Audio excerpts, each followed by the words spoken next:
Ça fait la manchette partout. Un nouveau virus aviaire s'attaque aux poulets d'Asie. Non seulement est-il très virulent chez le poulet, mais il se transmet aussi à l'humain et il a fait plusieurs morts. L'Organisation mondiale de la santé est sur le qui-vive. Sa grande inquiétude, c'est que ce virus mute et devienne transmissible d'une personne à l'autre, ce qui le rendrait beaucoup plus dangereux.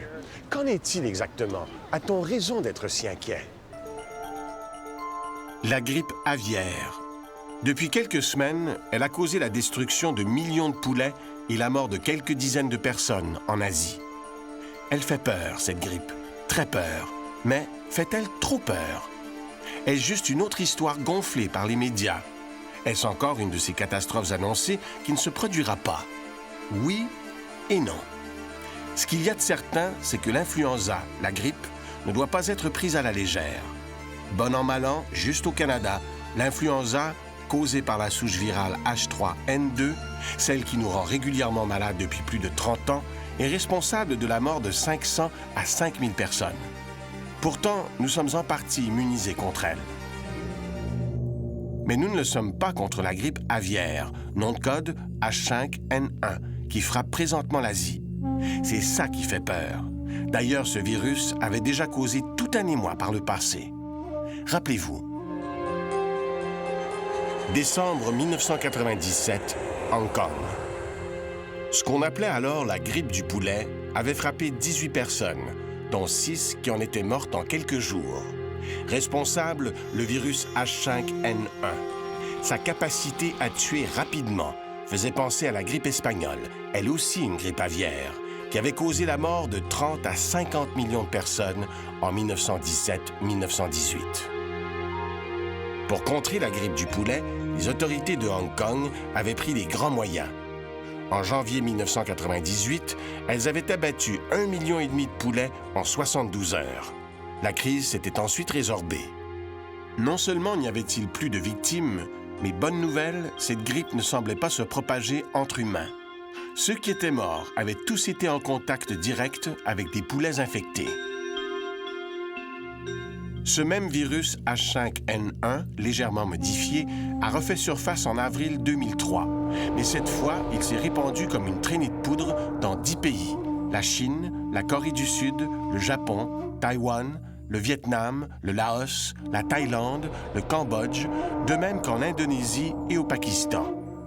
La dissémination rapide du virus H5N1, maintenant connu sous le nom de grippe aviaire, étonne.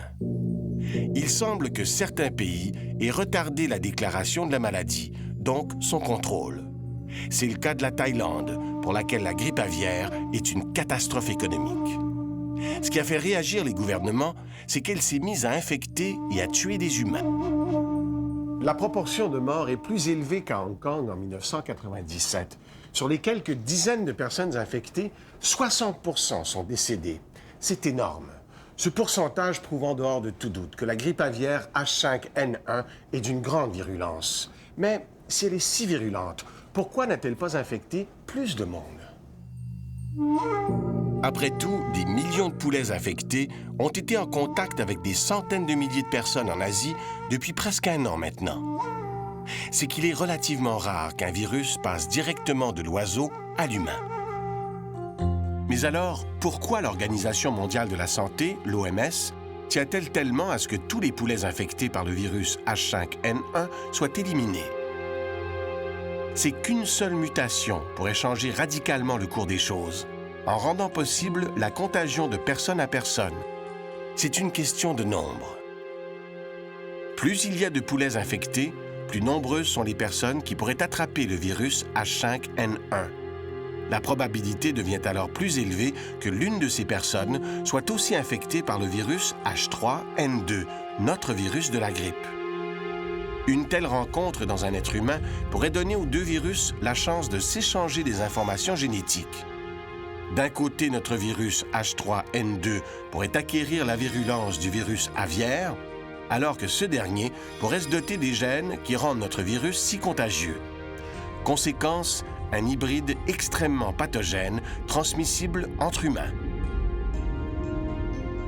C'est cette possibilité que l'OMS veut absolument éviter, car il suffit d'un seul cas du genre pour initier la chaîne de contagion. Cela ne s'est pas encore produit jusqu'à maintenant, mais les virologues ne peuvent se permettre d'écarter un tel scénario. Cependant, l'OMS ne perd pas de vue la voie classique de contagion. Généralement, les virus aviaires deviennent contagieux en transitant par une autre espèce génétiquement plus proche de nous, le cochon. On estime d'ailleurs que les premiers cas d'infection des cochons par le virus H5N1 ne devraient pas tarder à se manifester. Voici comment ça se passe. En entrant dans le cochon, le virus se transforme et se rapproche des formes humaines de l'influenza. C'est ce virus modifié qui, transmis ensuite à l'homme, devient contagieux. Voilà pourquoi les virus de l'influenza les plus pathogènes sont presque tous venus d'Asie, là où les humains, les oiseaux et les cochons vivent en promiscuité. Cochons infectés et plus encore poulets infectés. Ces deux scénarios inquiètent les autorités. L'OMS ne peut se permettre de baisser la garde parce qu'elle se souvient de ce qui s'est passé en 1917-18 avec la grippe espagnole. Pour notre système immunitaire, c'était du jamais vu et les conséquences, on les connaît. L'OMS craint que le virus H5N1 nous joue le même tour. Cela dit, il demeure très peu probable que la catastrophe de la grippe espagnole ne se répète. D'abord, il y a les vaccins.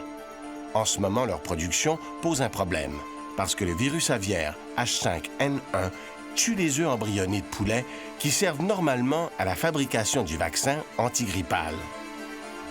Toutefois, l'Organisation mondiale de la santé pense qu'il sera bientôt possible d'utiliser des astuces génétiques pour parvenir à reproduire dans les œufs le virus H5N1 sans qu'il ne les tue. Néanmoins, il faudra attendre de 4 à 6 mois pour avoir des vaccins en quantité suffisante. Heureusement, nous possédons aujourd'hui des médicaments antigrippaux qui peuvent agir sur les virus eux-mêmes. Nous disposons aussi d'antibiotiques qui permettent de maîtriser les infections secondaires qui ont causé bien des morts parmi les victimes de la grippe de 1917-1918. Enfin, il y a en place tout un système de mesures d'hygiène d'urgence. Pas assez pour empêcher toute propagation de la maladie, comme l'a montré l'épisode du SRAS l'an dernier à Toronto, mais assez efficace pour réduire les dégâts. D'ailleurs, le gouvernement vient tout juste de rendre public le plan canadien de lutte contre la pandémie de grippe, qui le mettra à l'avant-scène au niveau international. Mais en a-t-on fait assez? Seul l'avenir le dira. L'enjeu est colossal. Une pandémie qui pourrait causer, selon Santé Canada, entre 11 000 et 58 000 morts au pays.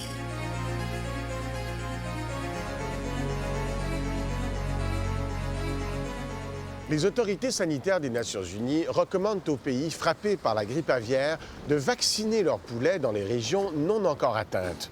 Cette mesure est nécessaire parce que l'abattage systématique, quoique toujours recommandé, est moins efficace qu'on aurait pu le croire. Il semble que de nombreux éleveurs, plutôt que de perdre leurs poulets, préfèrent les cacher des autorités.